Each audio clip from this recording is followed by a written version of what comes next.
Primeiramente eu quero falar duas coisas. Se você está vendo esse vídeo é porque você viu as advertências, mas escolheu esse caminho. E em segundo, parabéns, porque a questão que você vai ver aqui talvez seja a questão mais profunda que você já tenha visto em toda a sua vida. Eu quero falar sobre uma verdade desconfortável que todos negam, mas todos sabem que existe. Mas antes de me aprofundar nessa questão, eu quero te mostrar duas questões que vão ser de extrema importância para o que nós vamos falar aqui. Então por que quer me matar? Eu não quero matar você.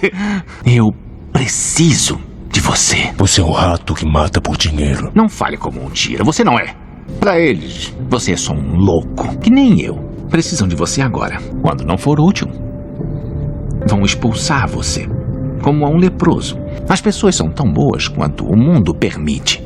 A moral deles, a honra, é uma piada ruim.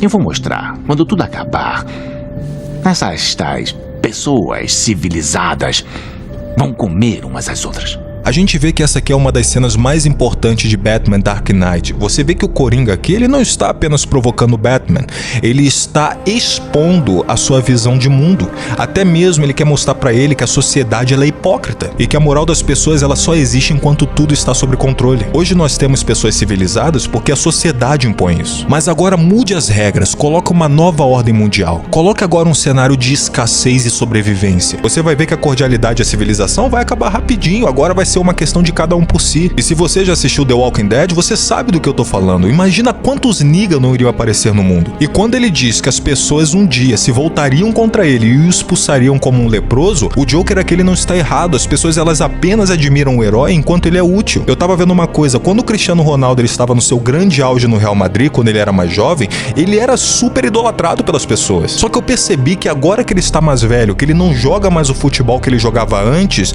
agora as coisas mudaram. Tem muita gente agora que não admira mais ele, ao contrário, só repudia. Eu tô dando esse exemplo pra vocês porque é praticamente uma figura que quase todo mundo conhece. Então aqui com Batman, o Joker quer passar a mesma coisa. Quando você não serve mais os interesses das pessoas, você começa a representar problemas e aí elas te rejeitam. Na visão do Joker, o Batman ele não é amado pelo que ele é, mas pela função que ele exerce. Por exemplo, Gotham ali está precisando de um salvador porque a cidade ela tá um caos, é muito crime, muita bandidagem, criminalidade.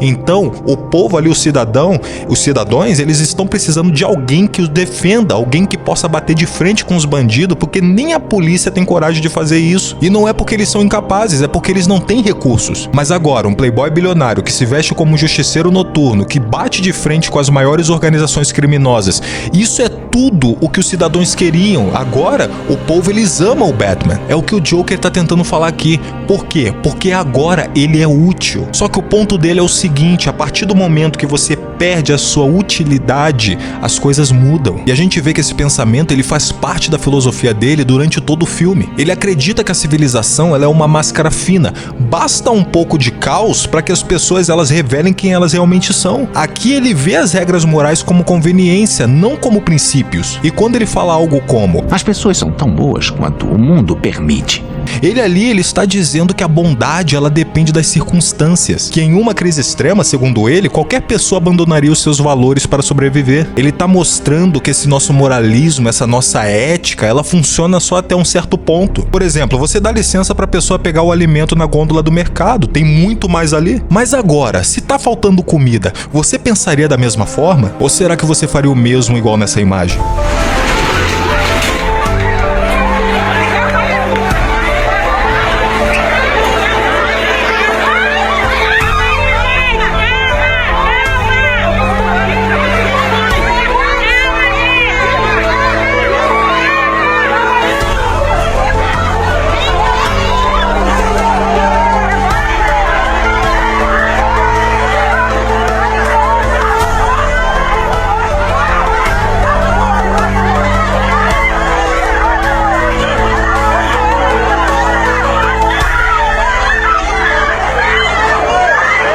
Vocês lembram da cena dos dois barcos? Um barco está cheio de cidadãos e o outro está cheio de criminosos. Só que tem um detalhe, ambos estão repletos de explosivos. E cada um dos barcos está com um detonador do outro barco. E qual que é o jogo? Se um deles não decidir explodir o barco do outro antes do tempo acabar, todos vão morrer. E Christopher Nolan, ele fez algo ali que pra mim simplesmente não existe. Você vê que nenhum deles explode o barco vizinho pra poder se salvar. E daí o Batman fala, você está vendo? Ainda existem pessoas boas, a gente ainda pode ter esperança nas pessoas, a gente ainda pode ter fé que elas são pessoas que pensam no próximo. Só que a gente sabe que Nolan aqui ele faz uma situação triunfante. Ele não podia deixar o argumento do Coringa prevalecer sobre o filme, senão não teria sentido o filme, porque a questão ali é heroísmo. Mas na verdade, todos nós sabemos o que aconteceria de fato naquela cena. A gente sabe que não seria aquele desfecho heróico que aconteceu. Agora vamos falar sobre essa segunda cena, que seria a conversa do Goblin com Peter Parker no telhado. Você é uma criatura incrível, Homem-Aranha.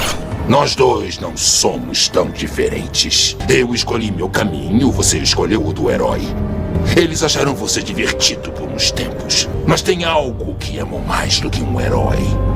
É ver um herói falhar, cair, morrer em ação. Apesar de tudo o que fez a eles, com o tempo eles o odiarão. Por que se importar? Eu acho muito interessante que a mensagem dele aqui ela é muito parecida com a do Joker, só que ela parte de uma filosofia diferente. O Goblin aqui ele tenta convencer Peter que o heroísmo ele é apenas uma ilusão, porque a sociedade ela é egoísta e ela é ingrata. Até mesmo quando ele diz: apesar de tudo o que fez a eles, com o tempo eles o odiarão. Sabe o que ele tá fazendo aqui? Ele tá afirmando que a opinião pública ela é volátil, que enquanto o Spider-Man ele salva vidas, ele é celebrado, mas que basta surgir medo, desconfiança ou um culpado conveniente para que as mesmas pessoas que o admiravam passem a odiá-lo, a condená-lo. É interessante que o ponto de vista do Goblin ele é profundamente cínico. As pessoas seguem e amam o que lhes convém. A multidão muda de opinião rapidamente. O poder ele é mais importante do que a moral, e que quem tenta fazer o bem acaba sendo usado e depois é descartado. Aqui ele tá querendo mostrar que o ser humano ele vive pela conveniência. Tem pessoas que fazem de tudo por um filho. O filho até mesmo ele está muito acima de qualquer um, tanto do marido quanto da esposa. Você só ama seu filho porque ele é seu sangue. Você só ama o seu filho acima de tudo porque você sabe que ele é seu DNA.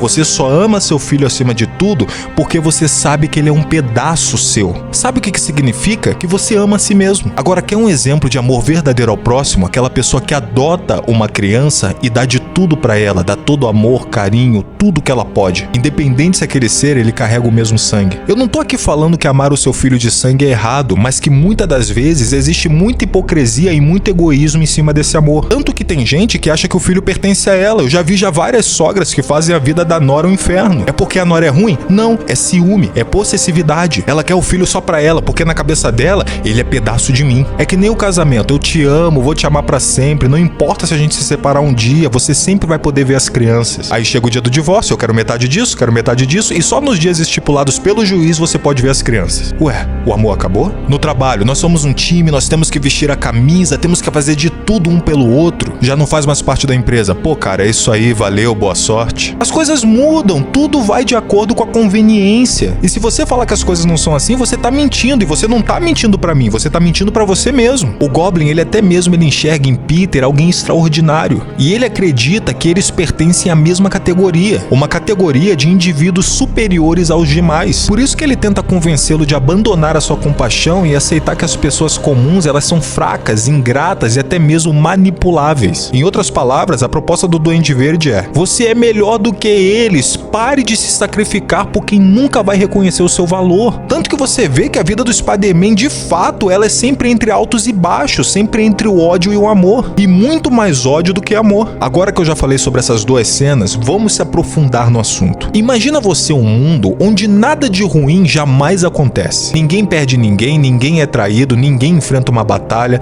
não existe medo, não existe dor, injustiça ou até mesmo sofrimento. À primeira vista parece um mundo perfeito, parece um mundo dos sonhos. Só que depois de um tempo, eu tenho certeza que uma pergunta inevitável ela vai surgir. Como alguém saberia o que é felicidade se nunca conheceu a tristeza? Como existiria coragem se nunca houve medo? Como existiria perdão se ninguém jamais errou? A grande verdade é que o bem ele só é reconhecido porque existe algo que o desafia. O que eu tô tentando falar pra vocês é que no mundo que nós vivemos, nesse mundo, o bem ele não faz sentido sem o mal. Quer ver uma coisa? Eu não teria emprego se não existisse o mal, senão o que eu estaria fazendo aqui? Se vocês verem bem, todos os meus vídeos eles falam sobre a tragédia humana. Eles falam sobre análises psicológicas que consomem os seres humanos. É a mesma coisa um filme. Você vê o filme por quê? Porque você sabe que o filme ele tem uma coisa chamada enredo. As coisas começam difíceis, depois pioram, pra depois ter um final feliz. Agora eu falo pra vocês, alguém assistiria um filme que é simplesmente tudo perfeito, tudo maravilhoso o tempo todo, um mundo de Teletubbies? Não! Até no mundo da Peppa Pig tem dificuldades. Porque se fosse tudo bem, nem as crianças iriam querer ver. Por que você fica feliz quando você ganha um presente ou até mesmo dinheiro? Porque antes você não tinha. Agora, que felicidade existe para uma pessoa que tem tudo e ganha o que ela já tem? Como é que a gente iria dar valor à vida se a gente soubesse que a gente nunca iria morrer? Que nunca existiria um último momento? Por que você dá valor ao carro e à casa que você conquistou? Porque ninguém te deu de mãos beijadas. Você conquistou com sacrifício, com muito trabalho duro. Como é que você vai apreciar uma comida gostosa se não existe comida ruim? Todas também são maravilhosas. Eu faço uma pergunta pra vocês, será que o Batman e o próprio Superman que a gente tanto gosta, eles fariam algum sentido se não existisse o Coringa ou até mesmo o Lex Luthor? Se esses vilões não existissem, quem que os heróis iriam combater? Que propósito eles iriam ter nas nossas vidas? Essa própria Copa do Mundo de agora, o que faz a gente querer tanto a vitória? Saber que existe a derrota. E se não existisse a derrota, se todos fossem vitoriosos, iria ter alguma graça você ser campeão do mundo? Vocês estão vendo como tudo gira em torno do bem e do mal? Queridos e queridas, vocês têm que entender que nesse mundo a gente vive algo chamado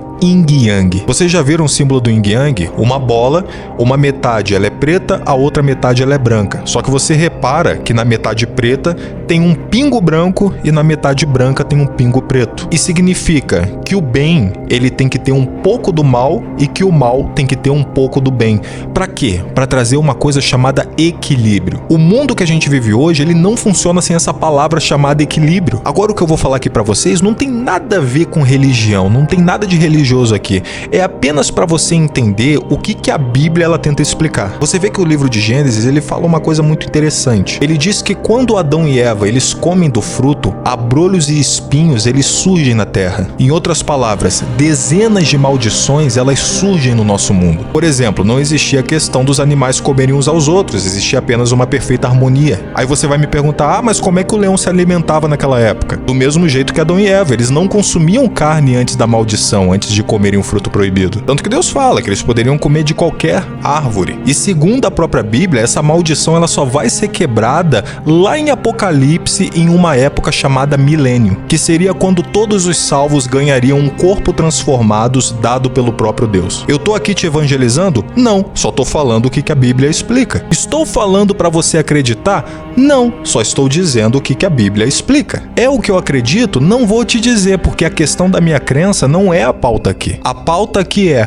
o mundo que nós vivemos precisa tanto do bem quanto do mal. E você, o que você acha sobre toda essa questão profunda? Por favor, deixe nos comentários. Eu gostaria muito de saber o que você tem em mente, o que você pensa sobre toda essa questão. Meus queridos amantes do cinema, esse aqui foi mais um Clube da Análise. Muito obrigado pela sua atenção. Não se esqueça, temos vídeo toda semana e até a próxima.